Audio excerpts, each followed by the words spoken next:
পাপ কখনো চাপা থাকে না, তা আপনি যতই নিখুঁতভাবে সন্তর্পণে করুন না কেন, একটা না একটা সূত্র রেখেই যাবেন।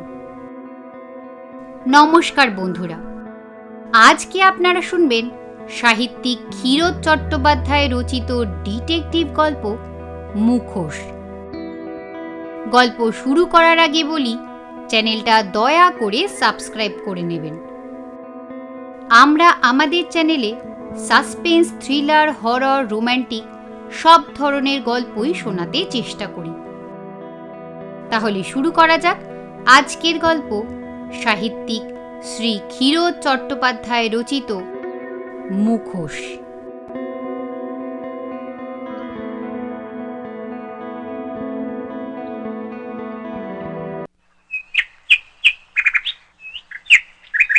বিখ্যাত ডিটেকটিভ অমিতাভ রায় তার বসার ঘরে বসে সকালের দৈনিক খানায় চোখ বোলাচ্ছিলেন।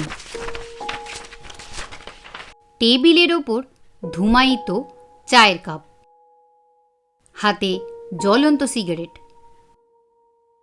ধীরে ধীরে দৃষ্টি তার নেমে এলো দৈনিকের বিশেষ এক সংবাদের ওপর।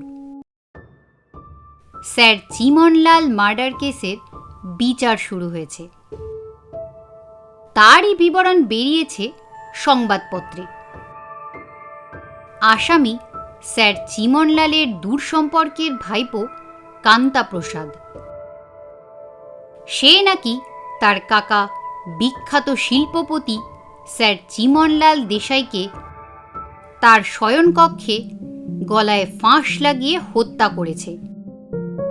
স্যার চিমনলালের প্রাইভেট সেক্রেটারি মণিলাল শ্রীবাস্তব ঘটনার দিন রাত্রে কান্তা প্রসাদকে স্যার চিমনলালের শোবার ঘর থেকে উত্তেজিত অবস্থায় বেরিয়ে আসতে দেখেছে।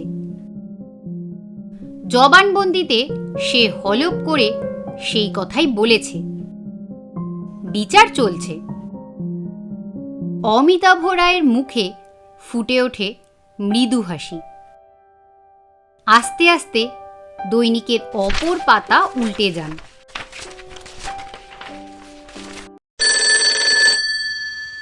এমন সময় মৃদু ঝংকার দিয়ে টেবিলের টেলিফোনটা বেজে উঠল। হ্যালো। স্লথ ভঙ্গিতে রিসিভারটা তুলে নিলেন শ্রী রায়। তারের ওপাশ থেকে একটা উদ্বিগ্ন কণ্ঠস্বর ভেসে এলো। রায় সাহেব কথা বলছেন? হ্যাঁ, আপনি? আমি সিআইডি ইন্সপেক্টর ধ্রুব দাস কথা বলছি স্যার। মিস্টার দাস, কি ব্যাপার? কৌতূহল ভরে প্রশ্ন করেন শ্রী রায়। মহা বিপদে পড়েছি স্যার। উদ্বিগ্ন কণ্ঠে উত্তর দিলেন ধ্রুব দাস। কি আবার বিপদে পড়লেন মিস্টার দাস? হাস্যতরল কণ্ঠে প্রশ্ন করেন অমিতাভ রায়। চিমনলাল মার্ডার কেসের বিচার শুরু হয়েছে, আপনি শুনেছেন বোধহয়? হ্যাঁ, আজকের কাগজেই সেটা বেরিয়েছে, এইমাত্র দেখলাম। সেই কেসের একটা মূল্যবান দলিল হঠাৎ আজ চুরি হয়ে গেছে। চুরি গেছে? সবিস্ময়ে প্রশ্ন করলেন অমিতাভ রায়। হ্যাঁ স্যার, কাল কোর্টে সেটা দাখিল করা হয়েছিল, তারপর থেকে সেটার আর পাত্তা পাওয়া যাচ্ছে না। কি সেই দলিলটা? সকৌতূহলে প্রশ্ন করলেন অমিতাভ রায়। একটা বই স্যার। বই? অমিতাভ রায়ের কণ্ঠে বিস্ময়। হ্যাঁ স্যার, টেলিফোনে বোধহয় আলোচনা করা। আপনি কতক্ষণ আছেন স্যার? যদি বলেন তো আপনার ওখানে। আমি 10টা পর্যন্ত বাড়িতেই আছি। আচ্ছা স্যার, আমি এখনই যাচ্ছি। আসুন। টেলিফোনের রিসিভারটা নামিয়ে রাখলেন অমিতাভ রায়। কিছুক্ষণের মধ্যেই ধ্রুবদাসের জিপ এসে দাঁড়ালো অমিতাভর বাড়ির সামনে।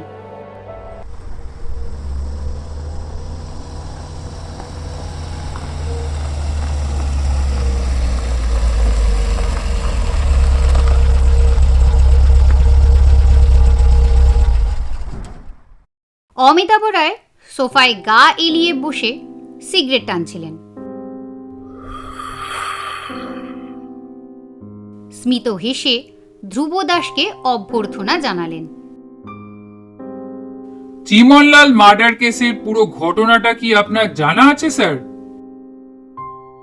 সরাসরি আসল প্রশ্নে নেমে এলো ধ্রুবদাস। উপর উপর শুনেছি, পুরোটা বলুন শুনি। কৌতূহলী কণ্ঠে বললেন অমিতাভ রায়। বিখ্যাত শিল্পপতি স্যার চিমনলাল মাস কতক আগে তার শোবার ঘরে খুন হন। তার পরিবারবর্গ সকালে মৃতদেহ দেখতে পায়। গলার দুপাশে গোল কালশিরার দাগ। ফাঁস লাগিয়ে শ্বাসরুদ্ধ করে তাকে হত্যা করা হয়েছে। রাত 9টা নাগাদ স্যার চিমনলালের প্রাইভেট সেক্রেটারি মণিলাল শ্রীবাস্তব তার মনিবকে শোবার ঘরে একটা বই পড়তে শেষ দেখেছিলেন। বইটা ছিল প্রেমচন্দ্রের গোদান। বইটা 13-14 পাতা খোলা ছিল। স্যার চিমনলাল সেখানেই পড়ছিলেন। মণিলালকে কিছুক্ষণ অপেক্ষা করতে হয়েছিল। তাই তিনি নির্ভুলভাবে বইটার নাম ও পাতার নম্বর দেখতে সক্ষম হয়েছিলেন। পুলিশের কাছে ও কোর্টে হলফ নিয়ে সে সম্বন্ধে সাক্ষ্য দেন। স্যার চিমনলালের সঙ্গে ব্যবসা সংক্রান্ত দু একটা জরুরি কথা বলে তিনি মনিবের শোবার ঘর থেকে বেরিয়ে আসেন। তারপর অফিস রুমে কিছুক্ষণ কাজ করে রাত 11টা নাগাদ যখন নিজের ঘরে যাচ্ছিলেন, তখন স্যার চিমনলালের ভাইপো কান্তা প্রসাদকে চিমনলালের শয়নকক্ষ থেকে উত্তেজিতভাবে বেরিয়ে আসতে দেখেন।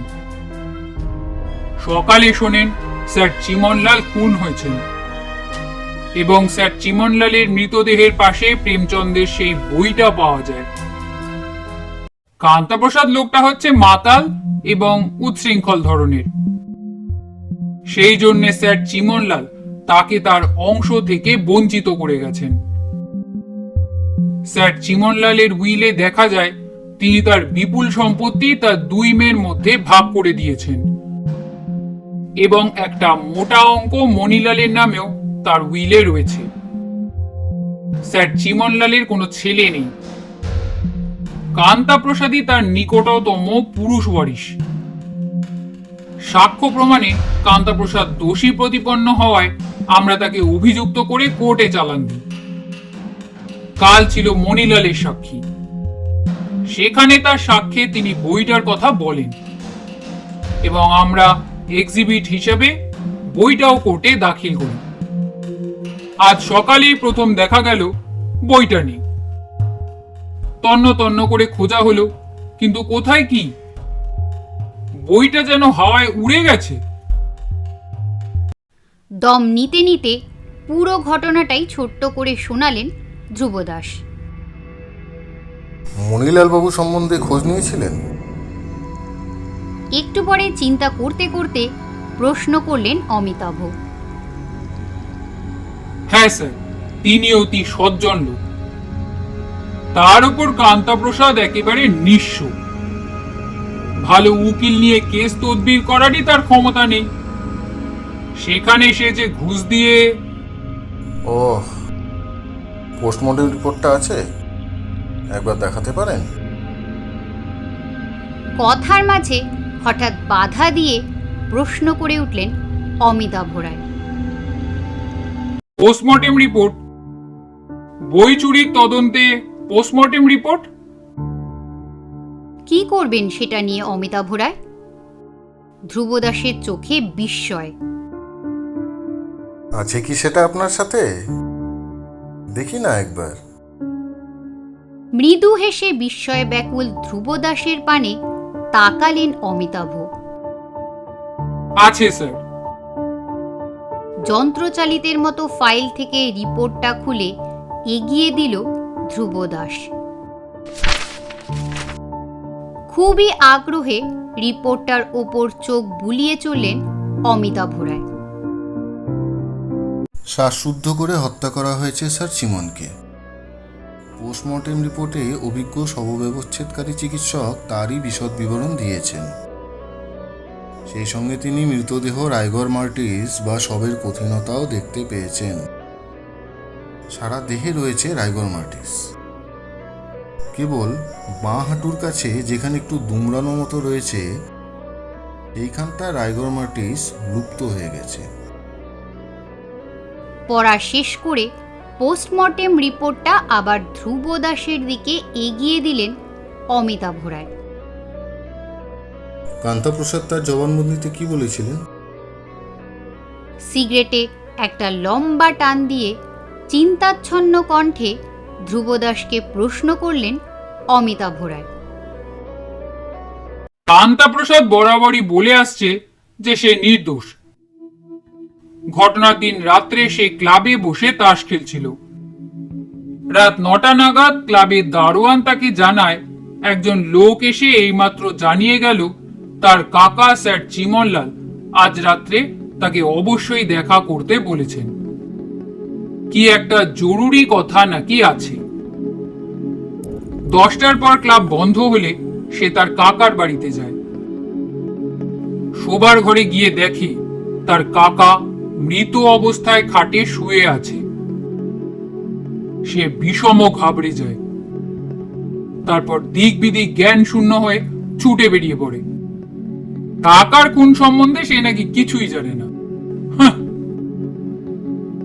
তাচ্ছিল্য ভরা কণ্ঠে কান্তাপ্রসাদের জবানবন্দির পুনরাবৃত্তি করল ধ্রুব দাস। তাই নাকি? অমিতাভ রায়ের কণ্ঠে বিস্ময় ঝরে পড়ল। হ্যাঁ স্যার, কিন্তু চুরি যাওয়া বইটার। মনিলালের জেরা কবে? আজকে? না স্যার, কাল। উত্তর দিল ধ্রুব দাস। কাল? আজ পর্যন্ত তবে বাঁচোয়া। কোর্ট ফেরতা বিকেলের নাগাদ একবার আসুন, দেখি বইটার হদিশ কদ্দূর কি করতে পারি। সিগারেটের শেষ অংশটুকু অ্যাস্ট্রেতে পিষতে পিষতে বললেন অমিতাভ রায়। বিকেল 5:30। অমিতাভ রায় তার বসার ঘরে বসে একটা ট্রানজিস্টর সেট নিয়ে কি যেন করছে। সামনে খোলা রয়েছে একটা নতুন ধরনের সার্কিট ডায়াগ্রাম। রামু এসে জানালো দাসবাবু এসেছেন।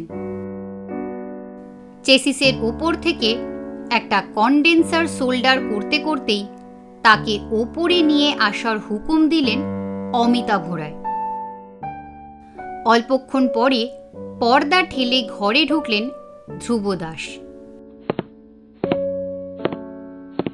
অমিতাভ রায়ের হাতে রেডিও সেট দেখে প্রশ্ন করল,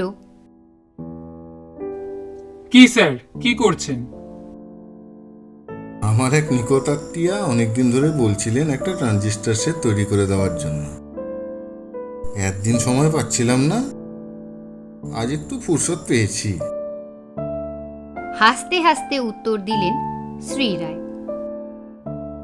এই বিদ্যেও স্যার আপনার জানা আছে? সমান বিস্ময়ে শ্রদ্ধা প্রকাশ করল ধ্রুব দাস। ভুলে যাচ্ছেন কেন মিস্টার দাস, আমি বিজ্ঞানের ছাত্র। কৈশোর থেকে যে ইলেকট্রন আর ইলেকট্রনিক্স নিয়ে নাড়াচাড়া করে এসেছি, বিভিন্ন ধরনের রেডিও সেট তৈরি করা আমার একটা হবি। হাস্যতরল কণ্ঠে বললেন অমিতাভ রায়। হবি? আর মাঝে মাঝে যে গল্প টল্প লেখেন সেটা? সবিস্ময়ে প্রশ্ন করল ধ্রুব দাস। নিজেকে প্রকাশ করার অপচেষ্টা। উচ্চ কণ্ঠে হেসে উঠলেন অমিতাভ রায়। নির্বাক ধ্রুব দাস শ্রদ্ধাপ্লুত নেত্রে শুধু সামনের ঋজু মূর্তিটার পানে তাকিয়ে থাকে। ওই দেখুন, কি ভুলো মন, কাজের কথাটা বেমালুম ভুলে গেছিলাম। বই নিন আপনার গোদান। টেবিলের ড্রয়ার থেকে চুরি যাওয়া বইটা বার করে দিলেন অমিতাভ রায়। স্যার, স্তব্ধ ধ্রুব দাস। কই ধরুন, উল্টে পাল্টে দেখুন, বইটা আপনাদের কিনা। কি হলো? ফসিল বনে যাওয়া ধ্রুব দাসের হাতে বইটা একরকম জোর করেই গুঁজে দিলেন অমিতাভ রায়। হতভম্ব নির্বাক নিশ্চুপ ধ্রুব দাস। সে সঙ্গে আরেকটা কথা, আপনাদের আরেকটু খাটতে হবে, কেসটা কিন্তু আবার ঢেলে সাজাতে হবে। মেরে এনেছিলেন মশাই, একজন নির্দোষকে ফাঁসি কাঠে ঝুলিয়ে দিয়েছিলেন আর কি, গোদানি সব গোলমাল করে দিল। অমিতাভর কণ্ঠে ভর করে বুড়ো ডানিয়ালি যেন কথা কয়ে উঠল। তপ্ত শীষের জল হাতে নিয়ে যেন আর্তনাদ করে উঠল ধ্রুব দাস।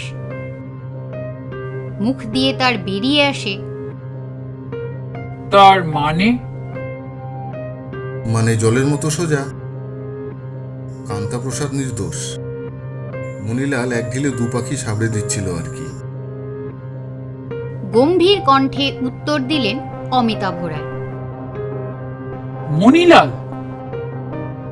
ধ্রুবদাসের কানের ওপর কে যেন কামান দেগে বসল। হ্যাঁ, মণিলালই। কেসটা নতুন করে সাজান মিস্টার দাস। প্রমাণ? বলে উঠল ধ্রুবদাস। দিচ্ছি, শুনুন।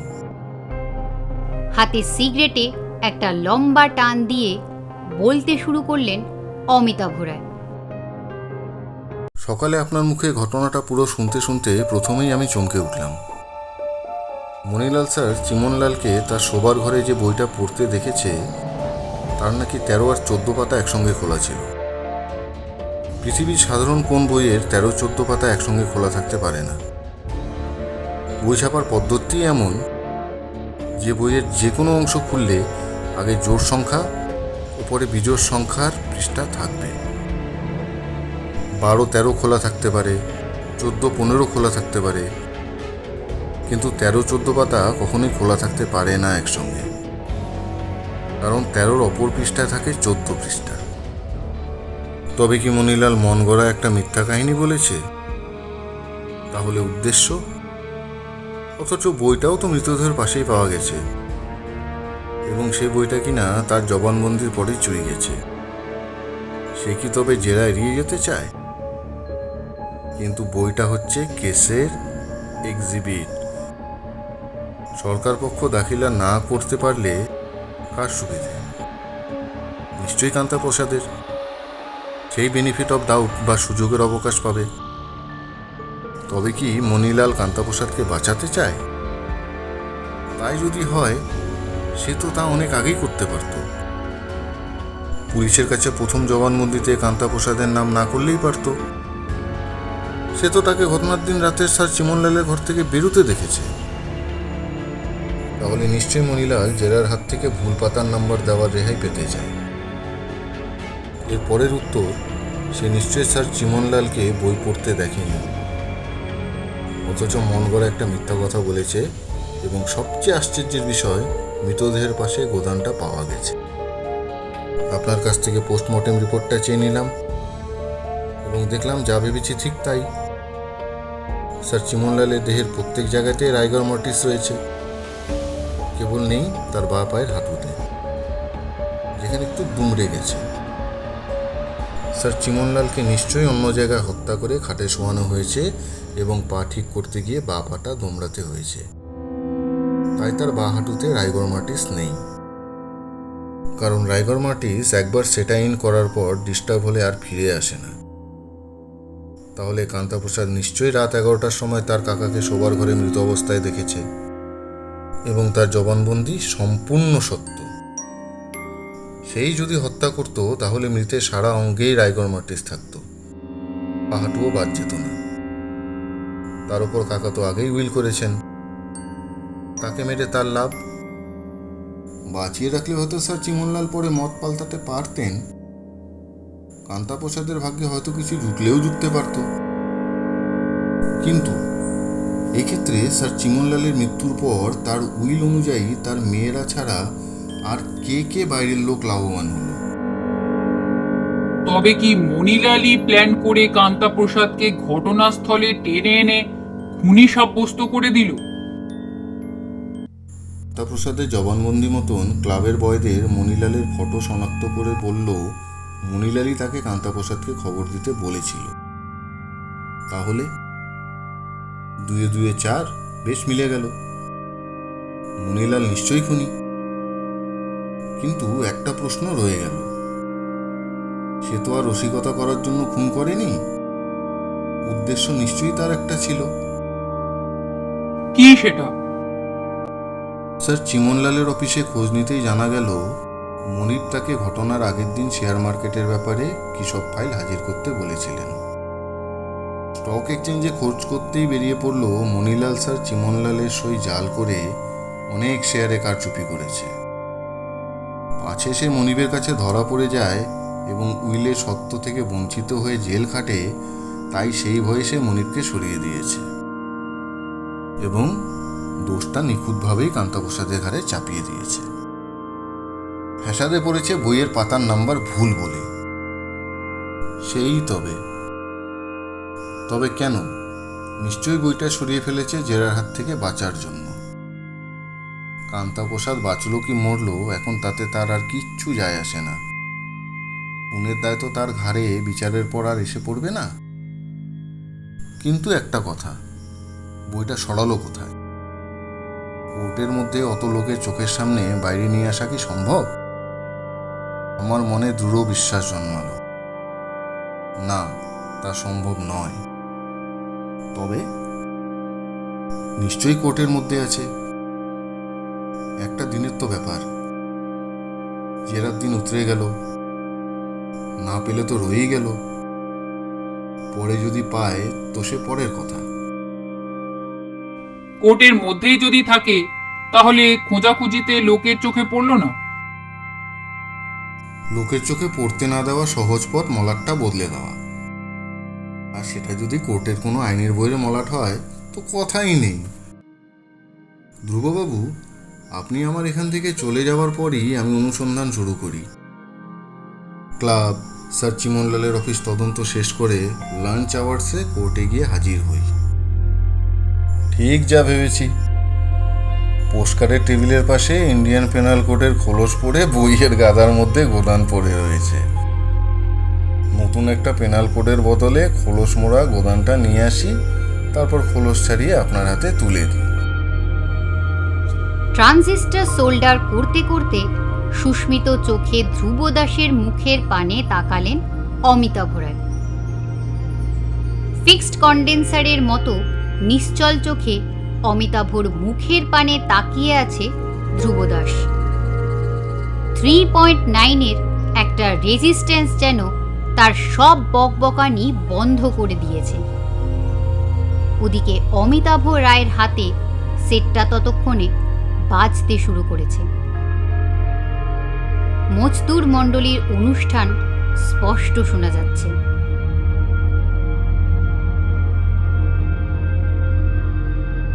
নিজের পাপের দায় অন্যের উপর চালাতে চেষ্টা করেও খুব লাভ নেই। সাময়িকভাবে বাঁচলেও ধরা একদিন পড়তেই হয়।